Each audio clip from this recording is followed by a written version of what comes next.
자, 이번 시간에는 287페이지예요. 저당권입니다. 저당권은 담보물권 중에서 제일 중요한 내용이고 우리 시험에는 반드시 두 문제 정도로 나온다고 보셔야겠죠. 일단 채권자가 채무자에게 돈을 빌려주고 저당권, 부동산에 대한 저당권을 설정하기로 약속함으로써 저당권 등기하게 되겠죠. 이게 저당권 등기하면 저당권 성립합니다. 따라서 저당권의 성질은 288페이지예요.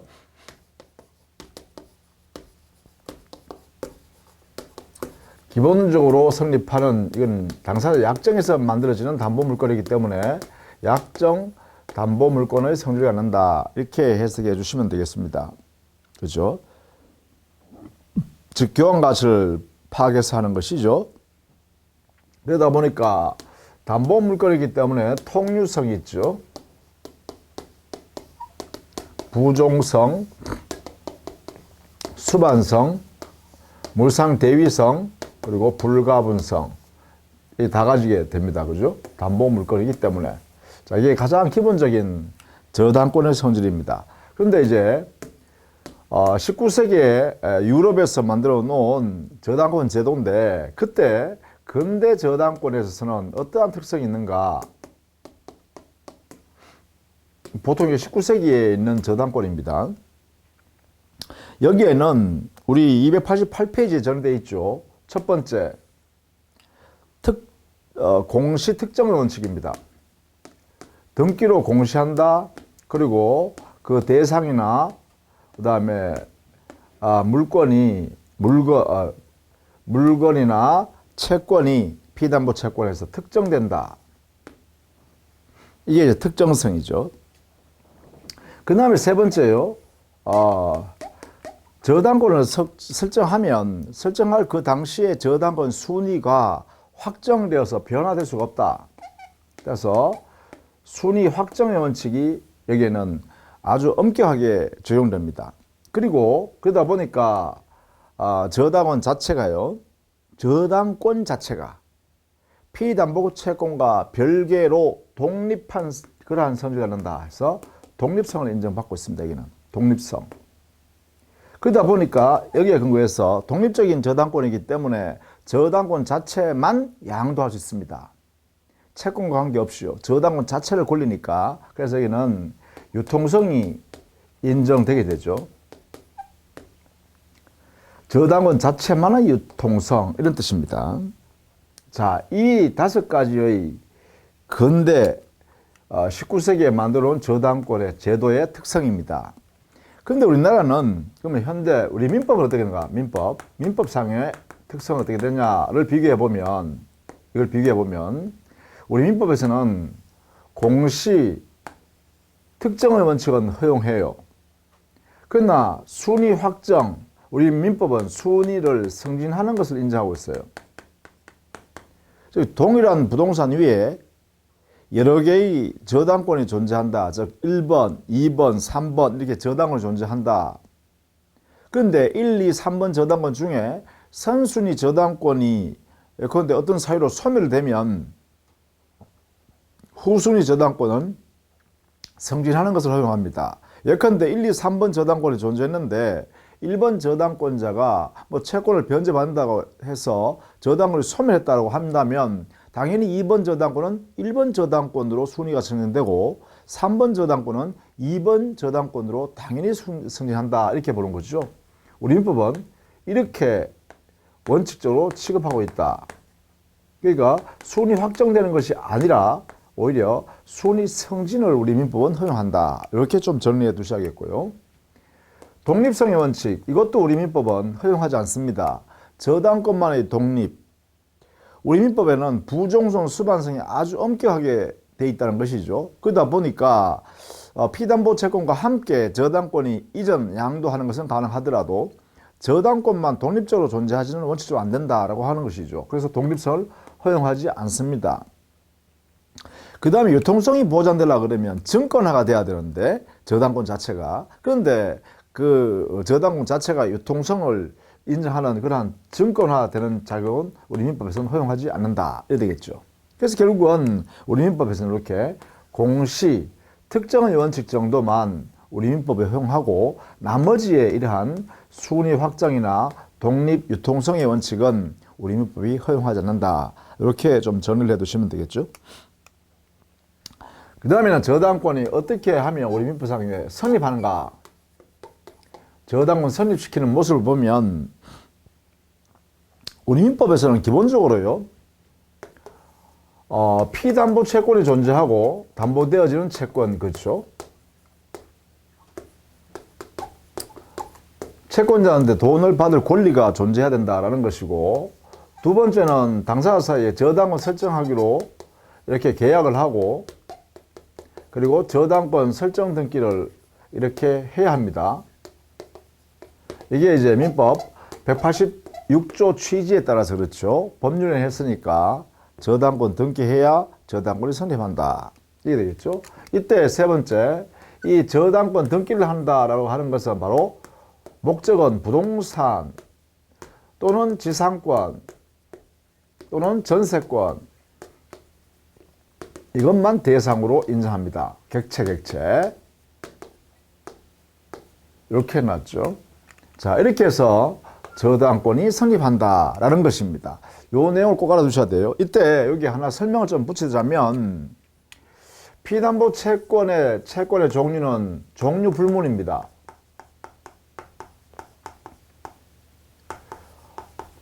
언제나 금전 채권이어야 한다. 이렇게 하면 안 된다는 것이죠.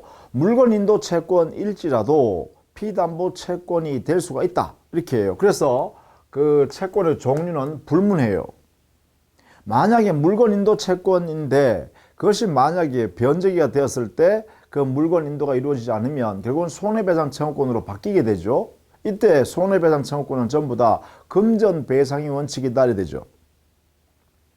따라서 저당권 설정 당시에 채권이 피담보 채권이어도 저당권이 성립할 수 있다라는 것입니다. 따라서 이렇게 종류 불문이다 이렇게 알아두시면 되겠고요. 저당권 설정 계약의 당사자는 당연히 저당권 설정자하고 그 다음에 저당권자여야겠죠. 이 두 사람이 계약의 당사자 이렇게 해석합니다. 이때 이 저당권자는 반드시 채권자이어야 합니다. 채권자일 것, 동일이어야 합니다. 이렇게. 그런데 이게 저당권 설정자, 이 사람은 반드시 채무자일 필요는 없죠. 그래서 제3자이어도 저당권 설정자가 될 수 있다는 것입니다. 이 부분을 조심하셔야 되죠.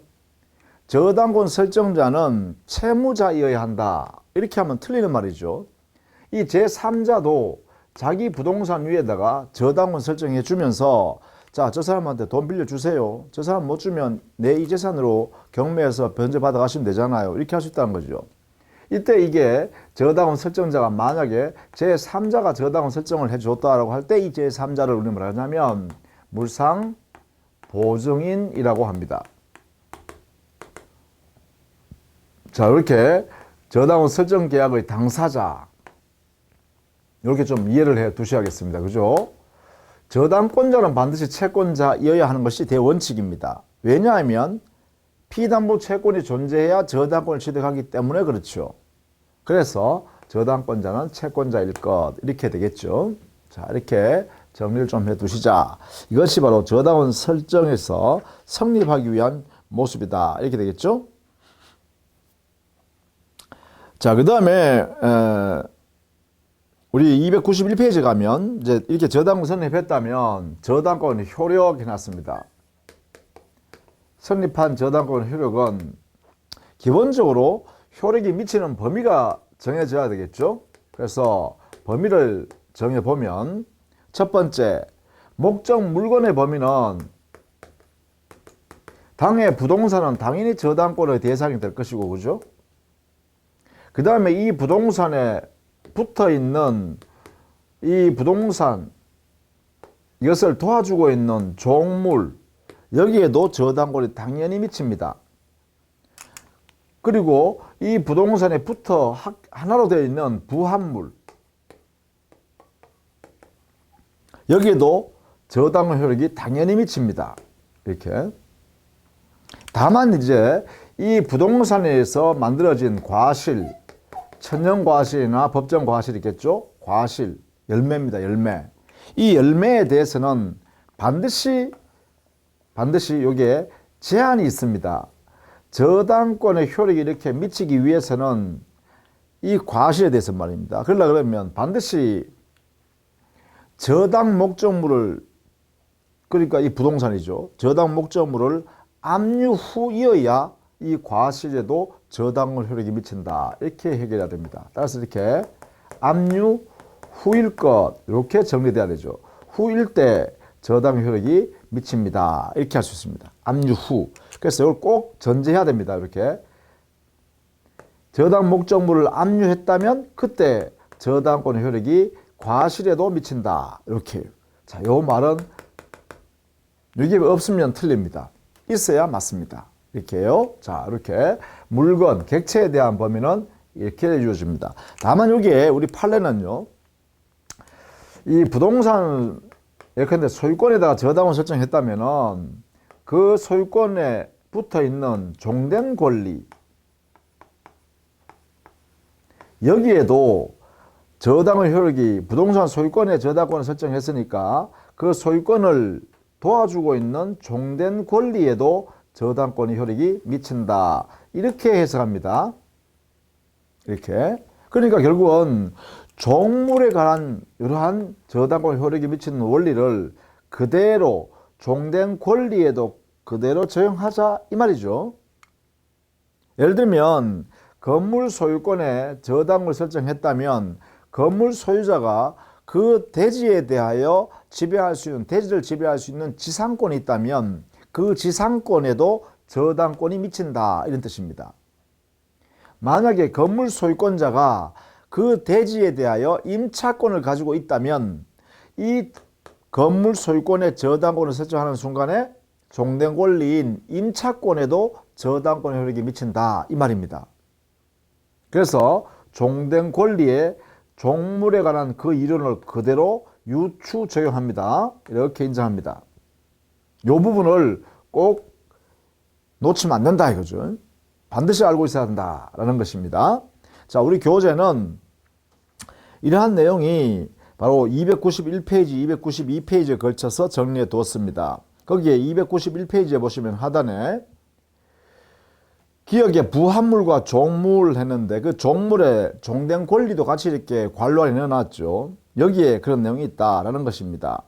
그래서 A의 5번째 줄 밑으로 내려오면 종물은 그것이 동산이든 부동산이든 관계없이 전부 다 저당권 효력이 미친다 이렇게 하고요. 예컨대 그 종물로 인정되는 것들을 예를 들어 놨죠. 우리 판례를 정리해 드렸습니다. 이 부분은 여러분이 일단 숙지하고 계셔야겠습니다. 예컨대 횟집 점포 건물이었는데 그 횟집 점포 건물 옆에 별도로 이렇게 건조물로서 건조물 하나 만들었어요. 그게 바로 수족관으로 지었다. 그러면 이 수족관은 횟집 점포 건물에서는 꼭 필요한 역할을 도와주고 있는 그러한 기능을 하고 있죠.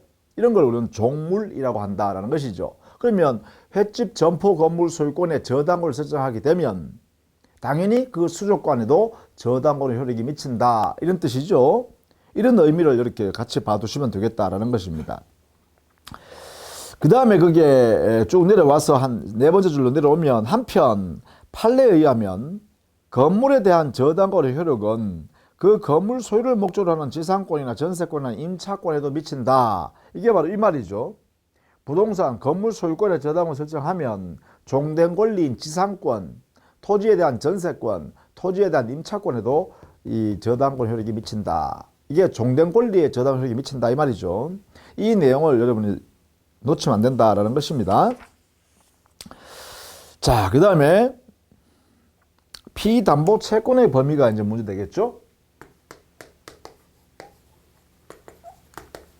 저당권이 설정되면 이 채권, 이것은 다른 일반 채권자보다도 우선 변제받을 수 있는 권리가 보장되는 우선 변제권의 효력이 미치는 범위입니다. 그죠?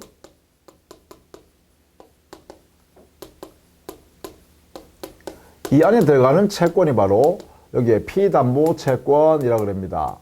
그럼 여기에 피담보 채권에 들어갈 수 있는 채권 어떤 게 있을까? 여기는 우리 민법에 360조 이하예요. 이걸 정리해 놨어요. 예컨대 원본,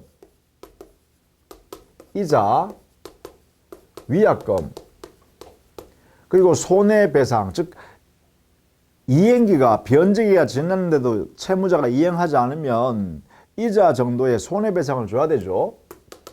손해배상. 그 다음에 저당권을 실행하게 되면 그 실행 비용이 나가야 되죠. 실행 비용. 자, 이런 거에 대해서는요, 피담보 채권에 다 집어넣는다, 이 안에 들어간다, 이런 이야기, 이 안에 이렇게. 손해배상, 저당권 실행 비용까지 이렇게 들어간다, 이 말이에요. 다만 여기 손해배상을 청구할 때 여기는 지연이자의 성격인데, 그렇죠? 이 지연이자로 손해배상은 이행기 후 1년분에 한해서만 여기 들어갑니다.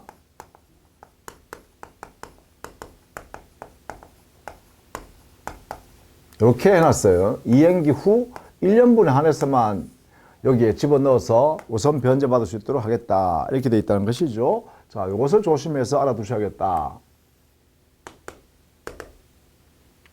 이것은 1년분에 한한다라고 하는 것은 만약에 후순위 담보권자가 있으면 후순위 담보권자를 보호하기 위해서 인정하는 제도입니다. 그죠? 이게. 따라서 이 1년분에 한한다라는 것은 후순위 담보권자나 일반 채권자가 존재할 때 이게 적용된다라는 것이다. 우선 변제를 받기 위해서 요 범위 안에서 우선 변제 받다라는 뜻이다. 이렇게 정리해 두시고, 물론 여기에 있는 원본이자 위약금은 등기를 할 수 있죠. 등기부에 등기하면 전액이 우선 변제 받는 것이고요. 이 뒤에 있는 이 두 개는 등기는 할 수 없습니다. 그죠? 여기는 등기할 수 있지만 여기는 등기를 할 수가 없습니다. 자, 이것이 우리 교재 292페이지에 정리되어 있다. 자, 그 다음에 두 번째, 이러한 저당권 효력은 세 번째, 중요한 것은 뭘까요? 우선 변제를 받을 수 있는 효력이 있는다는 것이잖아요. 그죠? 이것이 바로 저당권 안에 들어있다라는 것입니다. 우선 변제효. 그래서 보통 일반 채권자보다 우선 변제받는다라는 것이죠. 그리고 순위에 따라 우선 변제받아 갑니다. 저당권자는. 그죠? 저당권 설정할 당시에 순위에 따라서. 이렇게 된다. 다만 여기에 특별법이나 특별 규정에 따라서 이 저당권보다 우선하는 그러한 채권들이 있죠. 그러니까 저당권보다 우선하는 것들. 예를 들면 당해세인 국세법입니다. 국세. 당해세. 예컨대 증여세나 상속세 같은 것이 그죠. 이렇게 이거라든지, 그 다음에 주택임대차 또는 상가건물임대차에서 임차인이 보증금 중 일정액에 대해서는 최우선 변제받을 수 있도록 했죠. 소액임차인에서 그죠. 소액임차인의 일정액에 대한 보증금 반환 청구, 보증금 일정액이요. 여기에 대해서 최우선 변제받을 수 있도록 이렇게 허용하고 있죠. 또 임금채권이 있습니다. 임금채권, 근로자의 임금채권, 퇴직금 채권도 있죠. 일정한 요건 안에서의 퇴직금 채권, 이런 것들도 일정 금액의 범위 안에서는 일반 저당권자보다도 최우선 변제받을 수 있도록 해놨죠. 이렇게. 이런 것도 있다는 걸 또 알아두셔야겠습니다. 그죠? 이런 것은 예외입니다. 예외. 이게 우선한다. 이게 우선. 이렇게 되겠죠. 자, 이런 내용을 정리해 두시면 되겠죠. 그 정도로 정리해 주시면 되겠습니다. 그것이 293페이지에 있는 것이고요. 그러면 이러한 저당권 우선 변제받기 위해서는 저당권은 실행을 해야죠. 이 실행은 기본적으로는 우리 민법은 경매권 행사입니다. 이것을 우리는 저당권의 실행 이렇게 표현하죠. 당해 부동산이 경매가 이루어지면 우선 변제를 하기 위해서 이렇게 경매권 행사를 통해서 이루어진다라는 것이죠. 이때 이 경매권을 우리는 임의경매 이렇게 표현하죠. 임의경매. 이 임의경매는요, 특별히 피담보 채권에 대한 소송을 통해서 집행 권한인 판결을 받아야 할 필요가 없습니다. 저당권 등기가 되어 있기 때문에 변제기 이행기가 도래했음에도 불구하고 채무자가 이행하지 않는다는 사실만 이렇게 객관적으로 증명해서 법원에 신청하면 됩니다. 경매권 행사가. 그러게 되면 법원은 그 절차가 실행되게 되죠. 이렇게 경매 개시 결정을 해서 경매로 들어가게 됩니다. 자, 우리 그 294페이지에 보시면 저당권의 실행했어요. 양갈로 2번 담보권 실행 경매 있죠? 이게 이제 일반적으로 이루어지는 절차입니다. 그래서 여기는 담보권 경매 실행을 하면 우리는 법원은 실행합니다. 자, 그런데 기본적으로 저당권 실행을 이렇게 하는 것이 원칙이다. 그죠? 우리 민법상으로 이렇게 돼 있다. 그런데 당사자끼리 약정에서 별도로 저당권 이외의 방법으로 저당권자가 우선 변제 받아가는 방법을 약정할 수 있죠. 그 약정의 이름을 뭐라 하냐면 유저당 약정이라 합니다. 이 약정을 뭐 유저당 약정이 특칙이니까 특약이니까 그렇죠. 특별히 약속하는 거니까 유저당 약정을 했다라고 하면 이 효력이 있는가? 이걸 물을 거예요. 유저당, 즉 저당권 행사 이외의 방법으로 저당권자가 자기의 채권을 변제받아가는 방법, 그것을 저당권 설정자와 약정하는 것. 언제 약정하느냐 하면 변제기 도래하기 전에, 채무 변제기 도래 전에 저당권 설정자와 저당권자 사이에 합의입니다. 즉 경매 이외의 방법으로 채권을 회수해 가는 방법을 당사자가 정하는 거예요. 변제기 도래하기 전에 정하는 것이다. 이걸 유저당이라고 그래요. 유저당. 자, 이 유저당을 허용해야 될 거냐 아니면 무효해야 될 거냐, 여기에 대해서 우리 판례와 통설은 허용한다라는 것입니다. 즉 유효한 약정이다, 이렇게 해석한다는 것이죠. 그래서 이러한 약정이 가능합니다 라는 것입니다.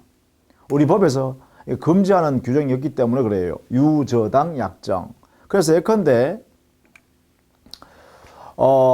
변제기 도래했는데도 불구하고 채권자에게 변제를 하지 않으면 이 저당권자인 채권자는 자기 앞으로 등기를 받은 다음에 자기가 임의적으로 부동산 시장에다가 그 목적물을 처분해서 대금을 저당권자가 받아서 자기의 채권을 변제받고 남는 잉여금에 대해서만 채무자한테 돌려주겠다라는 약정, 이런 걸 한다는 거죠. 이걸 임의환가 약정이라 그래요. 또 이런 것도 할 수 있죠. 만약에 변제기 도래했는데도 불구하고 채무자가 변제하지 않으면 당의 저당 목적물인 이 부동산은 경매하지 않고 저당권자가 소유권 이전해 가기로 한다라는 약정. 그러니까 금전 채무를 변제하는 대신에 이 당의 저당 목적물의 소유권을 저당권자가 취득하기로 하는 약정을 할 수도 있다 이 말이지. 이것을 우리는 뭐라 하냐면 대물 변제의 예약이라 그래요. 미리 약속해 두는 거니까. 보통 이럴 때는 가등기 하는 경우가 많죠. 이렇게 가등기 하면 그때는 가등기 담보 등에 관한 법률에 의해서 규율을 받게 됩니다. 소유권 이전 채권을 가등기 하는 순간에, 그렇죠. 이건 담보 목적으로 가등기 했으니까 그렇습니다. 자, 어쨌든 간에 유저당 약정이 그한 크게 보면 한 두 가지 정도 제도가 있다 그죠. 그러니까 대물 변제 예약을 하는 방법으로, 하나는요 이미 환가해서 처분하기로 하는 약정으로 이렇게 할 수 있다. 그 약정은 그래 유효하다는 것입니다. 유효하다. 자, 이렇게 정리해 두시면 되겠죠. 자, 그 다음에 295페이지에 가면 저당권과 용익관계 했는데요. 여기는 저당권 실행, 즉 경매 행사를 통해서 법정지상권이 성립하는 것, 이걸 좀 이해해 두시기 바랍니다. 366조죠. 이 366조가 대단히 중요하다겠습니다. 이 법정지상권의 성립 모습입니다. 이 법정지상권 성립이에요.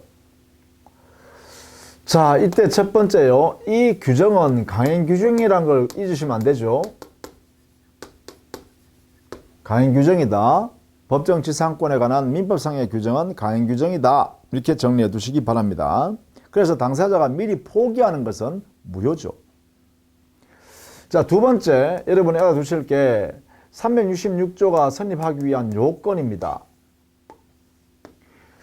이 요건은요, 우리는 관습법상 법정지상권을 설명하면서 이야기했습니다만, 공통적인 사유로 토지 위에 건물이 존재하고 토지와 건물 소유자가 동일인 상태로 존재하고 있으면서 토지나 건물에 각각 저당권이 설정됐을 때 어느 한 개나 양쪽 다에 저당은 설정됐는데 채무자가 변제하지 않으니까 당해 그 저당권이 경매 실행되었다. 따라서 경매 실행이 되어버리면 토지나 건물 중에 소유자가 달라지겠죠. 경락인 한도로 소유권 넘어가 버리니까. 그래서 저당권의 경매 실행으로 인하여 토지 소유자, 건물 소유자가 다르게 된 경우입니다. 그러한 내용이 여기에 발생해야 되죠. 이게 바로 저당권 행사로 인하여 법정지상권 성립하기 위한 요건입니다. 첫 번째, 여기는 토지 위에, 토지상에 건물이 존재하고, 두 번째, 그 토지 소유자, 건물 소유자가 동일해야 되죠. 이렇게 소유자가 동일일 것. 그 다음에 세 번째, 이런 상태에 있는 토지, 건물 위에 각각 저당권이 설정되는 거죠. 예컨대 토지에 저당권 설정될 수도 있고 건물 위에 저당권 설정될 수 있고 아니면 양쪽 다에 각각 저당권 설정될 수 있죠. 따라서 저당권이 설정되었다. 등기 이루어졌단 말이죠. 그 다음에 네 번째는 설정된 이 저당권이 실행되는 거예요. 그렇죠. 네 번째, 이후에 이제 이 저당권이 실행되는 거죠. 실행.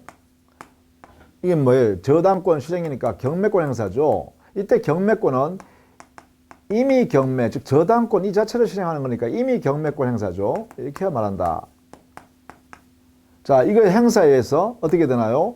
소유자가 달라져야죠. 건물의 소유자,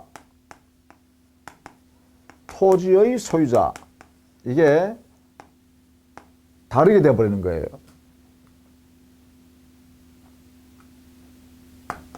이렇게 해야 되나요? 실행으로 인하여 건물 소유자와 토지의 소유자가 다르게 되었을 것. 이렇게 되겠죠. 자, 이렇게 됐을 때, 이게 이제 요건입니다. 여기까지가 요건. 이렇게 됐을 때 효과가 바로 이제 법정 지상권이 성립하는데 누구한테요? 그래요. 건물 소유자는 지상권을 취득했다라는 것입니다. 자, 여기에 이 과정에서 건물 소유자가 지상권 등기를 한 적도 없죠. 따라서 여기는 지상권 등기는 불필요하다. 이런 이야기죠. 지상권 등기는 하지 않았지만 건물 소유자에게 지상권이 발생한다. 이렇게 해석합니다. 이렇게. 이때 이 지상권 이름을 우리는 법률 규정에 의해서 정해져 있는 내용대로 발생한 지상권이기 때문에 법정 지상권이라고 합니다. 이렇게. 따라서 이 건물 소유자는 미등기 상태일지라도 민법 187조 법률 규정에 의해서 지상권이 취득되었다라고 해석해야 되고 따라서 등기를 요하지 않는다. 이렇게 해야 되죠. 자, 이 내용에요. 요 내용에 요건이 가장 중요합니다. 토지 위에 건물이 존재하고 있는 상태에서 토지, 건물이 동일한 소유로 존재해야 되고 동일인 소유. 이런 상태 하에서 토지나 건물에 저당권이 설정되었다가 그것이 임의 경매로 인하여 임의 경매가 실행돼야 돼요. 임의 경매로 인하여 토지 소유자와 건물 소유자가 종무적으로 보니까 불일치한 상태로 되었더라. 이렇게 되면 이때 이 건물 소유자에게 그렇죠. 건물 소유자에게 지상권이 발생한다. 그러니까 지상권이 발생했으니까 그 토지를 지배할 수 있다. 이런 이야기입니다. 대지를. 그래서 건물을 철거할 이유가 없다. 이 말이죠. 이것을 우리는 법정 지상권의 성립 요건이라고 합니다. 그럼 이 절차를 반드시 거쳐야 돼요. 그죠? 왜? 이게 강행법규니까 이 강행법규라는 것은 이 내용을 그대로 지켜야 된다는 거 아닙니까? 이게 대전제가 되어 있습니다. 자, 이런 내용들로 정리해 두시면 되고, 여기에 저당권 설정 이렇게 했을 때 여기는요, 이런 경우 여러 가지 문제가 생길 수 있는데 이렇게 되면 안 돼요. 이 저당권 설정할 당시에는 토지 위에 건물이 존재해야 된다 할 때 이 저당권 설정은 최초 저당권 설정 당시를 말해요. 그러니까 1순위 저당권 설정 당시에 이런 상태가 있어야 돼요. 그럼 이렇게 되면 법정지상권 성립 안 합니다. 예컨대 나지에다가 갑소유 나지예요. 여기에 건물이 없는 상태에서 이렇게 저당권 설정했네요. 이게 1번입니다. 설정 1번. 그 다음에 2번 갑이라는 사람이 돈을 빌렸으니까 이 위에다가 나지 위에다가 건물을 갑이 신축했어요. 이게 2번입니다. 갑이 신축.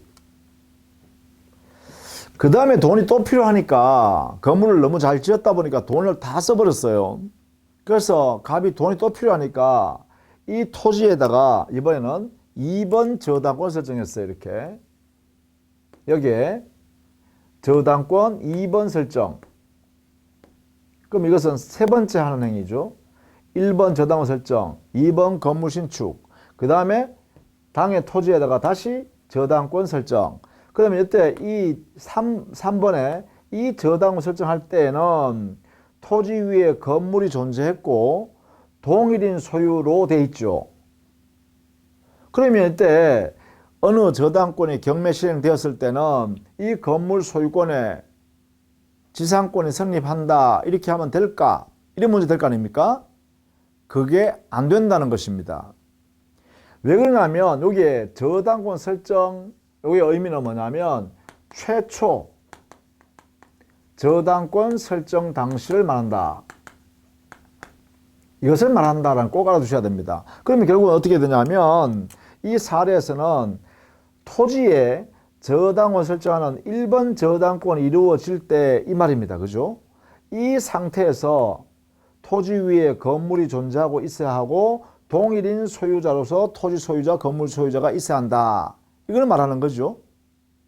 그렇다면 1번 저당권, 즉 토지의 저당권 이렇게 설정할 때는 이게 없었잖아요. 건물이 없었잖아요.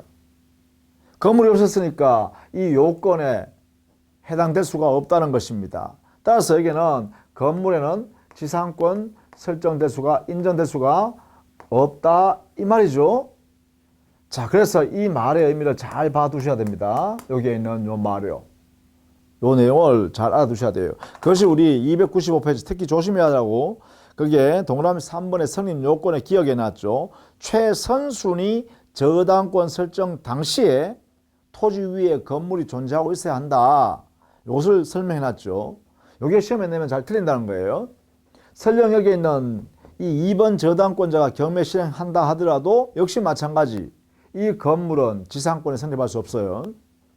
왜냐하면 토지와 건물이 존재한다는 것은 반드시 제일 처음 저당권 설정할 당시에 토지 위에 건물이 존재하고 있어야 한다. 이기 때문에 그렇습니다. 의미가요, 의미가.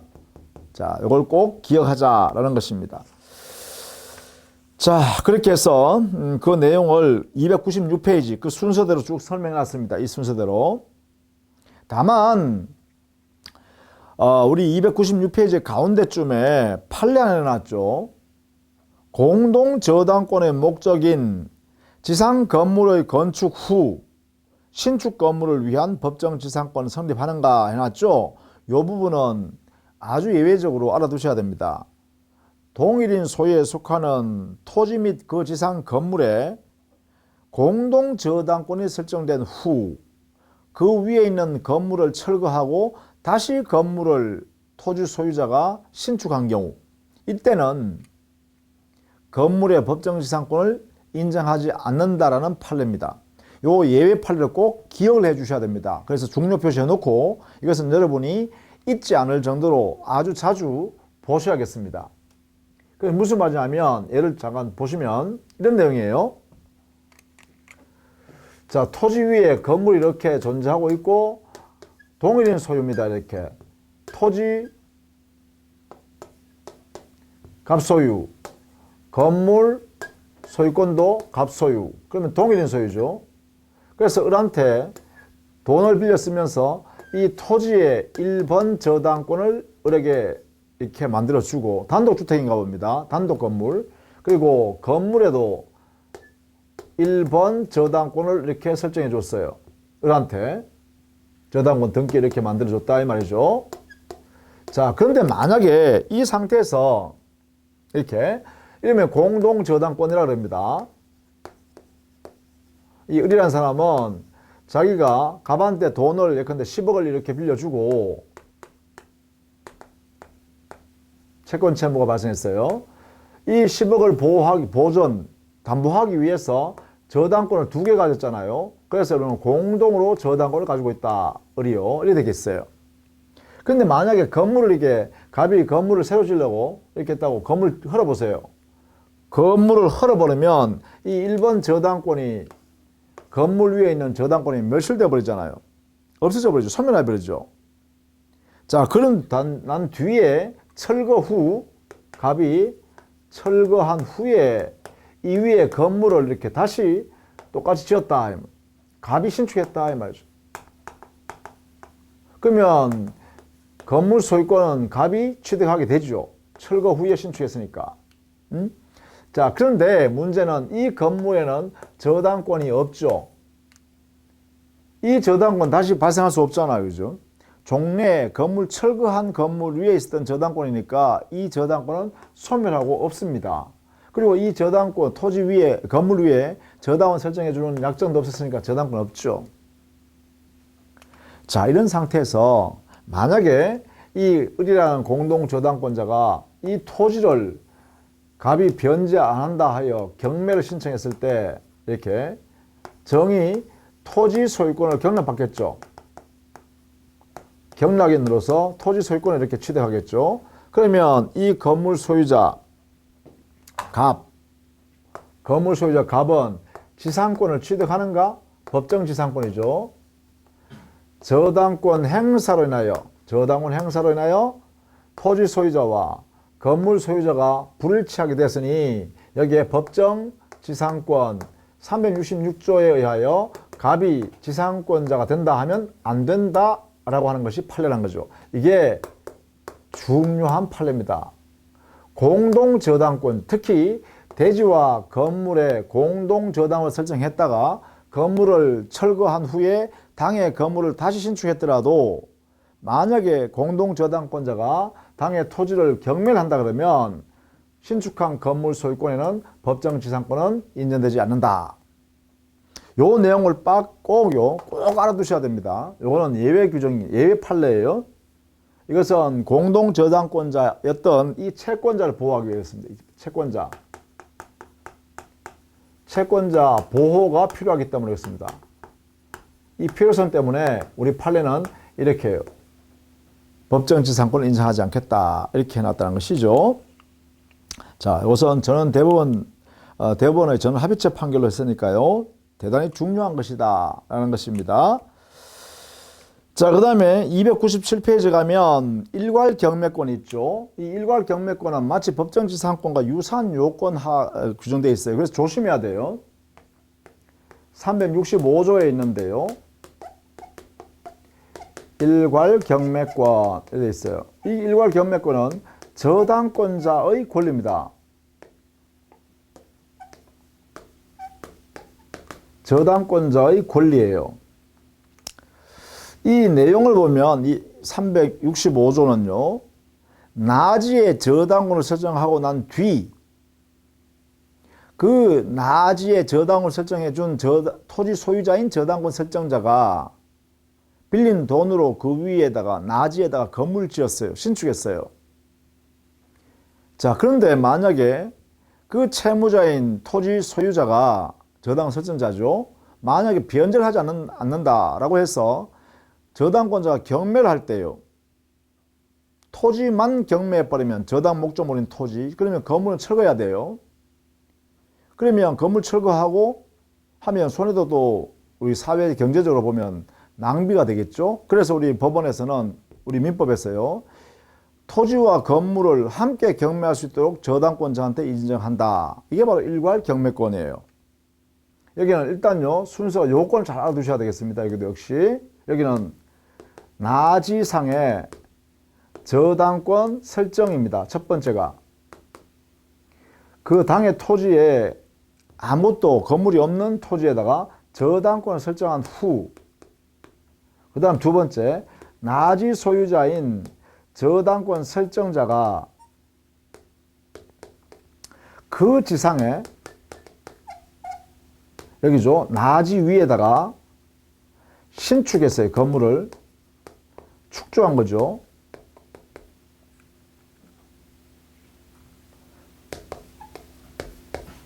그러면 나지 소유자가 저당권 설정자이고 그 건물 축조한 자도 저당권 설정자니까 저당권 설정자가 만약에 갑이라면 나지 소유자 갑, 건물 소유자 갑 이렇게 되겠죠. 동일한 상태니까. 자, 이후 당의 저당권의 피담보 채권인 채무 변제가 도래했음에도 불구하고 채무자가 변제하지 않는다라고 해서 저당권 실행 경매가 이루어졌을 때, 자, 여기에는 이 저당권자에게 권리를 두 가지 주겠다 이 말이에요. 당연히요. 이 저당권은 토지를 목적으로 하니까 토지만 경매할 수도 있죠. 만약에 토지만 경매해버리면 토지를 경락받은 경락인은 건물 철거를 청구할 수 있죠. 이때는 신축한 건물의 철거를 하여야 합니다.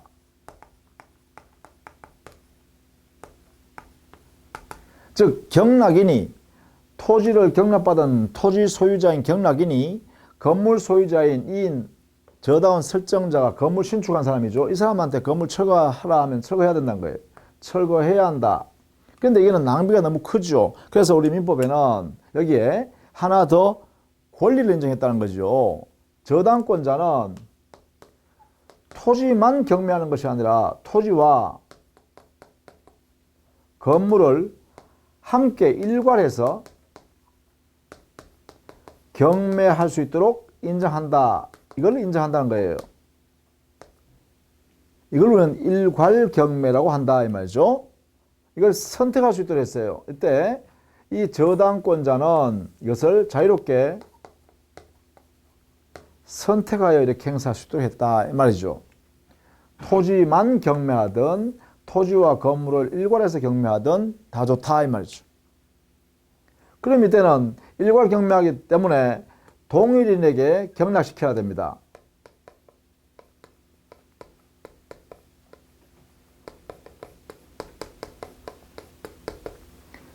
법원은 동일인에게 경락시켜요. 토지와 건물을 함께 동일한 사람한테 다 같이 경매시킨다 이런 이야기예요. 그럼 이때 채권자인 저당권자는 우선 변제를 어떻게 해 나가야 되냐라고 하면 당연히요. 여기에 토지에 대해서는 저당권의 목적이니까 토지 대금에 대해서는 여기는 우선 변제권의 행사가 가능하죠. 그러나 이 건물에 대해서는 우선 변제권이 허용될 수가 없습니다. 그죠? 여기는 저당 목적물이 아니니까 다만 일괄 경매를 할 수 있도록 허용해 준 것에 불과하다는 것입니다. 그래서 당연히 이 건물의 대금은 건물 소유자인 저당권 설정자한테 돌려줘야겠죠. 우선 변제는 받을 수 없다 이 말입니다. 자, 이렇게 정리를 해 두시면 되겠죠. 일괄 경매 요건 잘 봐두십시다. 나지상의 저당권 설정한 후에 그 다음에 그 토지 위에다가 저당권 설정자가 신축했을 때 일어납니다. 이때요 경매 당시에 일괄 경매를 인정하는 경우는 어떤 경우냐면 경매권 실행 당시에 반드시 대지인 토지와 당의 건물의 소유자가 동일인 상태로 존재해야 됩니다. 그래야 일괄 경매가 가능해요. 그러니까 저당권 설정자 또는 그의 상속인이 토지 그리고 건물의 동일한 소유자로 존재해야 됩니다. 그러나 저당권 설정자가 토지를 다른 사람한테 지상권 설정해 줘버렸다. 그리고 그 지상권자가 건물을 지었다라고 할 때는 토지 소유자는 저당권 설정자, 건물 소유자는 지상권자가 되어버리죠. 이럴 때는 일괄 경매를 할 수가 없다. 만약에 그 지상권자인 건물 소유자가 저당권 설정자인 토지 소유자한테 그 건물을 팔아버렸다면 그때는 가능합니다. 그래서 이 경매 당시에 저당권 설정자인 토지 소유자가 건물의 소유권을 가지고 있다면 일괄 경매권을 행사해도 된다라는 것입니다. 이게 이제 핵심이 되고요. 우리 판례도 이렇게 보고 있다라는 것이죠. 자, 이 요건을 철저하게 알아두자 이런 이야기입니다. 그것이 바로 297페이지에 있는 일괄 경매입니다. 그 다음에 제3취득자의 지위인데 298페이지예요. 이 제3취득자의 지위는 기본적으로 제3취득자를 보호하려고 우리 민법이 둔 제도가 어떤 게 있는가를 여러분이 숙지해 있어야 한다라는 것인데, 그러면 먼저 제3취득자가 어떤 사람이냐, 이거부터 알아둬야겠죠. 제3취득자는요, 저당권에 설정되어 있는 부동산에 그 저당권 설정된 이후에 소유권을 취득하거나 저당권 설정된 이후에 지상권을 취득한 또는 전세권을 취득한 그 사람들, 그렇죠? 따라서 저당권 설정 후 당해 부동산의 소유권을 취득했다. 또는 지상권자 또는 전세권자,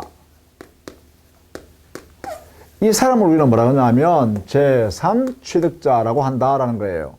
자, 이게 핵심은 당해 부동산에 이미 저당권이 설정된 후에 이런 자들이 소유권 취득했다, 지상권 취득했다, 전세권 취득했다는 거죠.